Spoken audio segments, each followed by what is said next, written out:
방금 핵무기가 2기가 늘었다고 했는데 이번에 내용을 보면 핵무기가 12개나 있다. 네. 그리고 기술력이 굉장히 좋아져서 사실상 핵 보유국에 됐다. 이런 내용이죠. 뭐 그렇죠. 이제 해커 박사인데 북핵 전문가인데 이제 12기가 상용화됐다. 또 소형화라는 얘기는 실용화됐다는 얘기죠. 그다음에 미사일 기술. 그다음에 더 심각한 것은 오바마 퇴임기 2년 뒤쯤 되면 이게 20기로 늘 거다는 것인데, 그러니까 결과적으로 말하면 이제 그 한미 간의 북핵 대처가 실패했다는 얘기입니다. 실패했다는. 그러니까 북한을 압박을 했는데 핵무기 만들지만 했는데 열어보니 핵무기는 굉장히 늘고 기술도 커졌다. 근데 미국과 한국의 그 대북 핵 정책이 실패했다. 그렇게 단정하시면 안 돼요. 이분 얘기가 이제 그렇다. 그렇지. 북한의 김정은이가 바로 그걸 원하고 있거든. 미국이 아무리 압력을 넣어도 난 12기나 만들었다는 걸 과시하고 싶어 하는데 그게 선뜻 동의하기 어렵습니다. 그리고 이게 아직은 추정 아닙니까? 그렇죠. 솔직히 우리가 하는 것도 아니고. 그래서 너무 그렇게 단정적으로. 추정 근거를 한번 보시겠습니다. 추정 근거를 보시면 이게 충분히 핵무기 12개 있다라고 할 만한 내용들이 됩니다. 보면 원심불리기 핵시설 2배 확대하고 보혜선언도 있고 ICBM, 그러니까 대륙간 탄도미사일을 지속적으로 실험을 했다. 이 정도면 뭐 플루토늄 보유량도 변화가 없고 농축 우라늄을 사용했다. 진짜 ICBM이 소형화와 ICBM이 핵심인 게, 소형화는 장착이 가능한 거 아닙니까? 그렇죠. ICBM은 이제 이동이니까. 예를 들어 대륙간 탄도미사일을 여러 번 실험을 했죠. 우리가 알고 있잖아요. 그런데 예를 들어 본토까지 갈 수 있다는 얘기는 미국에 직접적 타격을 줄 수 있다는 얘기이기 때문에 이 문제가 당장 이제 북한이 핵을 가졌다는 뜻은 뭐냐면 북한 입장에도 사실 양날의 칼입니다. 왜냐? 이게 중국의 이해가 극단적으로 배치되는 것이거든요. 중국이 지금 G2 체제를 가려고 하는데 동북아에서 이제 패권 국가로 가려면 핵이라는 것은 사실은 고난도의 기술이 필요한 건 아니다 말입니다. 그러면 북한이 핵을 가졌다라는 것은 대한민국도 가지겠다, 일본도 가지겠다라는 연쇄이동이 될 수 있지 않습니까? 그렇네요. 그렇다고 본다면 중국의 이해 치명적인 거로 반하는 것이죠. 중국 주변의 나라들이 다 핵무장을 해버린다. 그렇죠. 북한이 그랬으니까 우리도 갖겠다. 그럼 지금 우리 대한민국이 핵을 가지려면 미국의 승인이 필요하지 않습니까? 여러 가지 측면에서 이게 북중 관계가 역대 최악으로 가는 핵심에 사실은 핵 문제가 있다 이래 봐야 됩니다. 북중 관계가 있군요. 그래서 북한으로서 양날의 칼입니다. 이게. 알겠습니다. 북한의 입장을 한번 보시면 협박인지 자기들이 정말 그런 능력을 갖췄는지 한번 보시겠습니다. 우리 역시 다종화된 우리 세계 정밀 핵 타격 수단으로 맞받아치게 될 것입니다.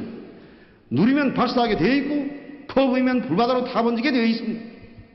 상대가 칼을 빼들면 장검으로 내리치고 총을 내대면 대포로 풍지박산내고 핵으로 위협하면 그보다 더 위력한 우리식의 정밀 핵 타격으로 맞받아친다는 것이 우리 군대와 인민의 불변의 입장이며, 저 내용을 보면 협박으로 보이나요? 어떻습니까? 김영철, 저 강정이잖아요. 여러 가지 인생을 남았는데 현재는 협박으로 느껴지는 것이죠. 그리고 누르면 발사하게 돼 있다. 이 무슨 놈 누르면 발사하게 돼 있어요. 저는 정확한 군사 정보는 없습니다만 그 단계가 못 이르러 있습니다. 올해 우리의 국방백서가 지금 소형화에 상당히 진전됐다고 얘기를 하는데 그것도 어느까지는 추정이지 확정은 아닌 거고. 그렇습니다.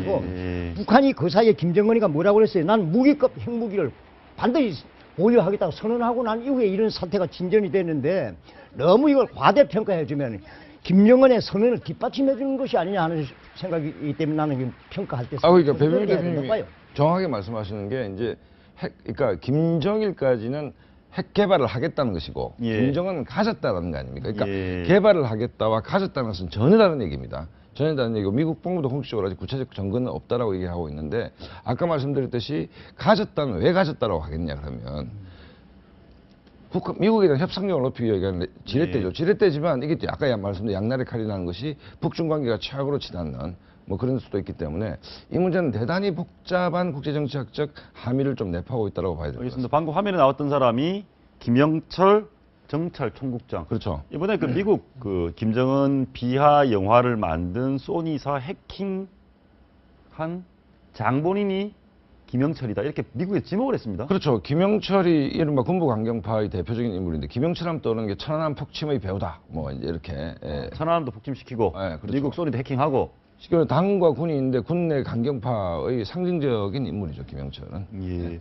알겠습니다. 핵 관련해서 하나만 더 물어보겠습니다. 그러면 대표님 말씀 들어보면 북한을 핵 보유국으로 인정하면 안 된다는 거죠? 아니, 저는 이게 단연코 지금 인정해서는 아니 됩니다. 자기들이 핵을 가지고 있다고 하는데 자기들의 북한의 주장이지 우리가 확인이 된 것이 아니고 그다음에 핵 보유국으로 동의해주게 되면은 그 우월적 지위를 가지고 무슨 짓을 하는지 몰라요. 또 이거는 대한민국만 관련되는 게 아니고 국제사회와 관련되기 때문에 국제사회하고 의견을 같이 해야 되는 겁니다. 예. 이 시점에서 저 같은 경우는 우리 정부가 북한을 절대로 핵 보유국으로 인정해서는 안 된다고 봐요. 다만 이 해커 박사의 문제제기가 의미가 있는 것이 결국 이제 한국, 미국, 중국의 좀 적극적 대처를 요구하고 있거든요. 그러니까, 예, 적극 대처라. 그러니까 기정사실이라는 전제하에서 좀 적극적이고 능동적 대처가 필요하지 않냐. 그게 무엇이든 간에 예. 그런 측면에서 의미가 있다라고 저는 봅니다. 알겠습니다. 관련해서 마지막으로 하나 더 질문해 보겠습니다. 지금 대북 전단 살포가 다시 또 문제가 됐습니다. 남북이 대화를 하려고 하는데 북에서 살포는 멈춰라.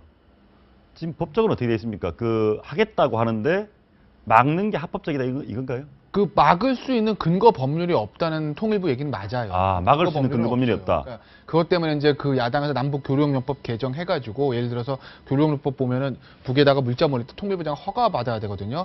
그 허가 받는 품목에다가 이 대북 전단 관련된 걸 넣자. 그래가지고 그럼 실제적으로 못 보내네요. 법적으로 위반이 되네요. 전달 그게 보내면. 이제 야당의 이제 그 남북 교류협력법 개정안인데 그게 이제 여당에서 제시하는 북한 인권법에 맞물려가지고 아직 처리는 되지 않고 있는 거고 뭐 얼마 전에 1심 판결이 나오긴 했어요. 그러니까 그건 뭐냐면 막아고 못하게 했거든요. 그러니까 완전히 저 풍선 뺏고 이런 건 아니고 대북 전단 뿌리러 가는 사람들 차량 이동을 막아가지고 그 사람이 국가 상대로 손해배상 청구한 건데 그거는 이제 그 사람이 졌죠. 그러니까 결국 지금 있는 거를 종합을 하면 뭐냐면 막을 근거는 없으나 만약에 그거를 실질적으로 제한에 가한다고 해도 그게 위법은 아니다. 현재까지 뭐 이렇게 정리할 수 있을 것 같아요. 좀 복잡하죠.